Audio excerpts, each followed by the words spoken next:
আসসালামু আলাইকুম। পাওয়ার star IPS পক্ষ থেকে সবাইকে আন্তরিক শুভেচ্ছা ও অভিনন্দন। এখানে দেখতে পাচ্ছেন আমাদের 1450 মডেল, এটা আপনার 1220 1000 ওয়াটের একটি আইপিএস, 200 ওয়াট লোড আছে আমাদের এখানে। এখন আপনার সোলার থেকে চলছে, ঠিক আছে, এখন সোলার থেকে চলছে। জাস্ট এটা আপনার অল্প এম্পিয়ার আপনার করে না, যেহেতু আপনার বড় মেশিন। এখানে 10 এম্পিয়ার আমরা আউটপুট পাচ্ছি। আমাকে ইনপুটটা দেখি, এটা আপনার কত ইনপুট আছে। এটা আমাদের ইনপুট করানো হয়েছে, এই যে পিভি ভোল্ট ইনপুট 2.8 ইনপুট করলে আমরা এখানে আউটপুটটা পাচ্ছি আপনার 11.2, ঠিক আছে। জাস্ট বাইরে আপনার মেঘলা অবস্থা, এজন্য আরও ভালো মতো বুস্টিং করছে না। আমরা কিছুক্ষণ ওয়েট করব যে রোদ ওঠা পর্যন্ত। আপনার আছে রোদ উঠছে, আবার আছে 1 মিনিট থাকার পরে আবার মেঘলা হয়ে যাচ্ছে, কারণ এখন আপনার মেঘলা সময় তো। এটা আমাদের যে ডবল লেয়ার যে পিসিবি, সেটা দিয়ে কাজগুলো করার 2টা ফ্যান আছে এবং সাইডে একটা ফ্যান হবে। এটা আমার যে 70 এম্পিয়ার একটি এমপিপিটা আমরা এখানে করা হয়েছে, বসানো হয়েছে। এটা 16 RM তার আমরা দিয়ে নিয়েছি। পিছনে সকেট আছে 2টা, ঠিক আছে, 2টা সকেট দেওয়া রয়েছে এখানে।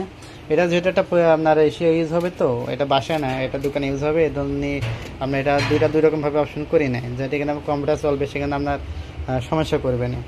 আর আমাদের যে টিএলপিগুলো, এই যে আমাদের টিএলপি স্টিকার আছে, এটা অরিজিনাল টিএলপি কিন্তু আমরা এখানে ব্যবহার করি, ঠিক আছে। এগুলো সব অরিজিনাল টিএলপি। তো আমরা কিছুক্ষণ ওয়েট করি আপনার একটু সূর্য ওঠা পর্যন্ত। তো আমাদের সানলাইট এখন উঠছে। এখন দেখেন এখানে 28 এম্পিয়ার, আমরা এখানে 27-28 পাচ্ছি, ঠিক আছে। এখানে আমরা ইনপুটটা দেখি। জাস্ট মেঘলা অবস্থা হলে কাজ করা খুবই অসুবিধা। এখানে আপনার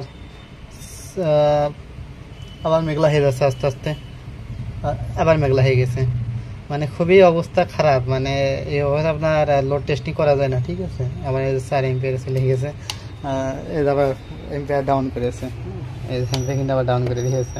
তারপরেও মোটামুটি পাওয়া যাচ্ছে, কারণ আমরা বললাম যে 1-2 মিনিটের জন্য আপনার সূর্য উঠছে আবার মেঘলা হয়ে যাচ্ছে, এই জন্য লোড টেস্ট করা হচ্ছে না। এটা আপনার কিন্তু 1000 ওয়াট লোড ক্যাপাসিটি। যারা আছেন আপনার একটু বেশি লোড নেওয়ার জন্য, ঠিক আছে, একটু বেশি লোড নেওয়ার জন্য, এটা কিন্তু আপনার ওই যে ইউপিএস মোড আছে, হ্যাঁ, এটা কিন্তু মোড কাজ করবে। এবং এটা কিন্তু এই যে সোলার গ্রিড চার্জ অনেকের অপশন আছে, এই যে সোলার চার্জ এবং গ্রিড চার্জ, হ্যাঁ, এটা খুব সুন্দর মতো কাজ করে এগুলো। এখানে পিভি ভোল্ট আপনার ড্রপ করছে, দেখেন পিভি ভোল্টও ড্রপ করছে, ব্যাটারি ভোল্টও আপনার মেঘলা অবস্থা আমরা লোড দিয়ে দিচ্ছে 600 ওয়াট। এই যে আপনার সোলার লাইন ছেড়ে দিয়েছে, এখন কিন্তু আপনার যে ব্যাটারি হাইব্রিড আছে, যখন এসি কোড লাগাবো তখন আপনার ইউটিলিটি এবং সোলার হাইব্রিড সাপ্লাই আসবে। এখানে আপনার ব্যাটারি এবং সোলার আপনার হাইব্রিড রয়েছে। লোড অফ করে দেবো। প্রচণ্ড গরম, তো গরমের সময় আপনার এই ধরনের টেস্টিং অনেকক্ষণ করা বিরক্ত মনে হচ্ছে, আপনার প্রচুর তাপ। আর যাদের আপনার আসলে বাজেটের ভিতরে এগুলো নিতে চান, এটা যদি এখন নেন তো আপনার 19,800 টাকা। আমাদের রেটটা একটু বৃদ্ধি হয়েছে, 19,800 টাকা হলে এটা নিতে পারবেন। এটা কিন্তু আবার একটু রেটের বিষয় পিছনে আবার কিন্তু কারণও আছে, ট্রান্সফর্মার আবার একটু বড় করা হয়েছে। আর আমাদের আইপিএসগুলোর যে ওয়ারেন্টি আছে 36 মাস, 3 বছর, ঠিক আছে। 3 বছরের মধ্যে কোনো সমস্যা হলে আমরা এটা কিন্তু সার্ভিসিং ফ্রি করে দেবো, ঠিক আছে। 3 বছর আপনার এর অফিসিয়াল ওয়ারেন্টি থাকবে। আর 3 বছর পরে যদি কোনো সমস্যা হয়, সেক্ষেত্রে আমরা পার্টসের দাম বহন করলে আমরা সার্ভিসিং ফ্রি করে দেবো। আর এটা যদি কুরিয়ারে কোনো যাওয়া আসার কোনো সময়, মানে আপনার হাত মনে পড়ছে না, আগে যদি কোনো সমস্যা হয়, সেক্ষেত্রে কিন্তু আপনার সার্ভিসিংটা কিন্তু আমরা ফ্রি করে দেবো, ঠিক আছে। ওই ড্যামেজ আমাদের, কারণ কুরিয়ার ড্যামেজ হলেই সমস্ত ড্রাইভার আমাদের, আপনার হাত পর্যন্ত পাওয়ার আগ পর্যন্ত, ঠিক আছে। তো আমরা ভিডিও খুব একটা লম্বা কিছু না, যারা আমাদের চ্যানেল নতুন একটু সাবস্ক্রাইব করে চ্যানেলের সঙ্গে থাকবেন। এবং ভিডিওগুলো যদি আপনার ভালো লেগে থাকে তবে আসলে লাইক, কমেন্ট এবং শেয়ার করবেন। তো সব ভালো থাকবেন। আসসালামু আলাইকুম।